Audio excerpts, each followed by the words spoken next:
बात अब उस भर्ती घोटाले की करेंगे, जिसको लेकर के जब से ये भर्ती हुई थी तब से ही इस पर कई तरह के इल्ज़ामात लगाए गए थे और बाद में वो इल्ज़ामात या जो वो धांधली वो साबित भी हुए और अब कार्रवाई भी हुई है, खासकर उन मुलाजिमों के खिलाफ भी जिन्होंने गैरकानूनी तरीके से नौकरी हासिल की है।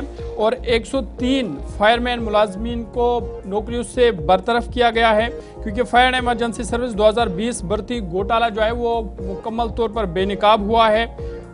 इन उम्मीदवारों के खिलाफ या जिन लोगों ने मुलाजमत पाई थी, इनके खिलाफ इम्तिहानात में छेड़छाड़, नंबरों में इजाफा और डिजिटल रिकॉर्ड में जालसाजी इन्होंने की थी और अब बिलाकर इन्हें नौकरियों से बरतरफ भी किया गया है। आपको बता दें कि एसीबी ने ये घोटाले का पर्दाफाश किया है और फायर एंड इमरजेंसी सर्विस महकमे में साल 2020 की भर्ती अमल में बड़े पैमाने पर धांधली साबित होने के बाद 103 फायरमैन को मुलाजमत से बरतरफ किया गया है। और इब्तिदा से ही इस घोटाले पर या इस भर्ती पर मुख्तलिफ किस्म के इल्ज़ामात लगाए गए थे। गैरकानूनी तरीके से भर्तियाँ हुई है क्योंकि इम्तिहानात रिकॉर्ड में छेड़छाड़, नताइज में रद्दोबदल के ज़रिए ये नौकरियाँ हासिल की गई है।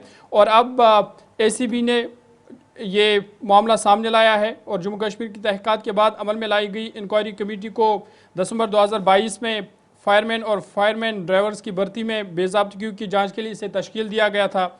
फिर फरवरी 2024 में अपनी रिपोर्ट ने पेश की थी और कमेटी की सिफारिशात की बुनियाद पर एसीबी ने जनवरी 2025 में फौजदारी मुकदमा दर्ज करके तफसीली तफ्तीश शुरू की थी।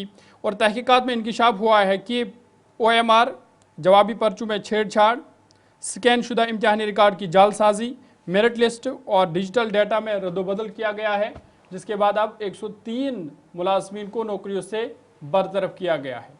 चलिए इस पर मजीद ज़रा बात करते हैं, क्योंकि पिछले 2-3 सालों में हमने बैक टू बैक कुछ बड़े घोटालों का खुलासा भी किया है, रिपोर्ट्स आती रहीं, इन्वेस्टिगेशन होती रही। मजीद इस पर बात करेंगे। विनोद कुमार जी हमारे साथ हैं, सीनियर न्यूज़ एडिटर। बहुत शुक्रिया सर ज्वाइन करने के लिए। पहली बात तो ये कि ये बात आज जब हम कर रहे हैं कि फायर एंड इमरजेंसी घोटाले में जिसमें लेफ्टिनेंट गवर्नर प्रशासन का एक बड़ा रोल है, इसलिए भी तारीफ़ की जानी चाहिए, लेकिन पिछले 4-5 सालों में ख़ास तौर से ऐसा महसूस नहीं होता कि जम्मू कश्मीर के अंदर जब जब नौकरियों की बात आई तो तब जब हम रिजल्ट्स और एग्जामिनेशंस की तरफ गए तभी अचानक पता चलता है कि जम्मू कश्मीर एक तरह से करप्शन का, भाई भतीजावाद का, बदनवानी का एक मरकज़ या केंद्र बन गया है और पूरा तंत्र भी कहीं सवालों के घेरे में तो आया, लेकिन कन्विक्शन रेट या सज़ाओं की जहाँ तक बात है तो वहाँ पर जम्मू कश्मीर बहुत पीछे है। क्या ओवरऑल आपका ज़ाती तजर्बा और मुशाहिदा है इस सारी सिचुएशन पर, जब जब बड़ी और मेजर रिक्रूटमेंट्स आई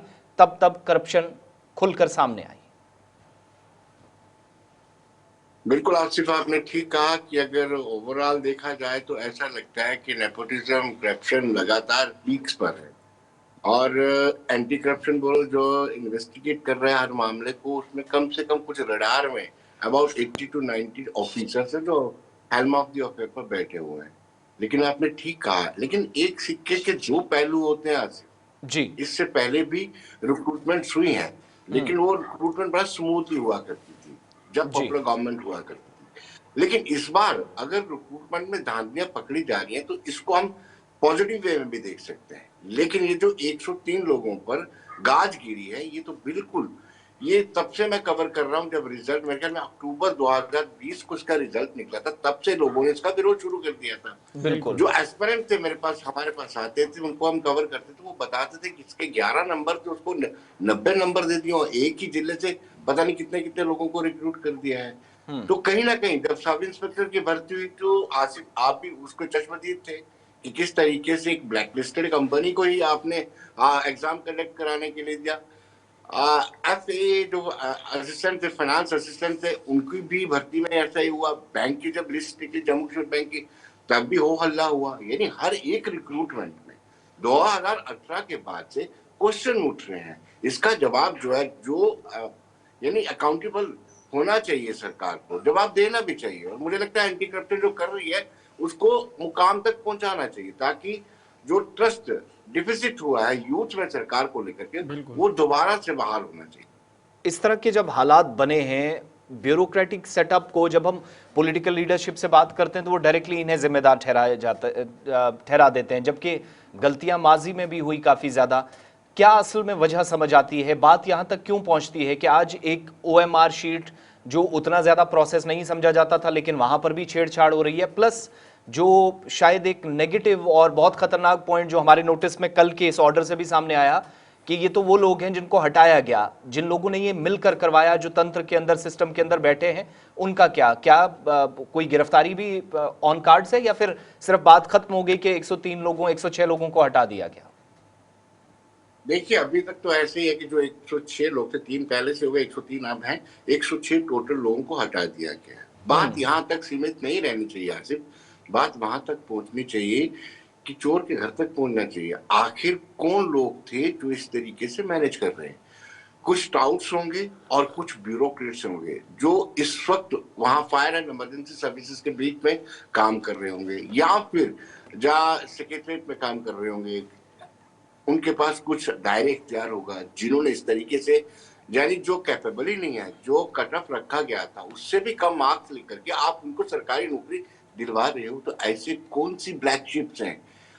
एंटी करप्शन ब्यूरो को इन 106 लोगों को निकाल करके तसल्ली हो रही होगी, लेकिन मुझे और आसिफ आपको ये तसल्ली नहीं है। हमें वहां तक पहुंचना चाहिए जो लोग इसके लिए जिम्मेदार हैं, जिन लोगों ने इनसे लाखों रुपए ऐंठे हैं, एटलीस्ट उनको, उन पर भी तो एक्स या गाज गिरनी चाहिए। यहाँ तक सीमित नहीं रहना चाहिए आसिफ। बिल्कुल विनोद जी, ये भी आपसे समझना चाहेंगे क्योंकि लगातार ये सिलसिलावार देखा जा रहा है, चाहे सब इंस्पेक्टर घोटाला हो, FAA घोटाला हो, फायर एंड इमरजेंसी का घोटाला हो, ये जो लगातार हम देख रहे हैं घोटालों पे घोटाले हो रहे हैं, इससे जम्मू कश्मीर का नौजवान कितना परेशान हुआ है और क्या असर उस पर पड़ेगा?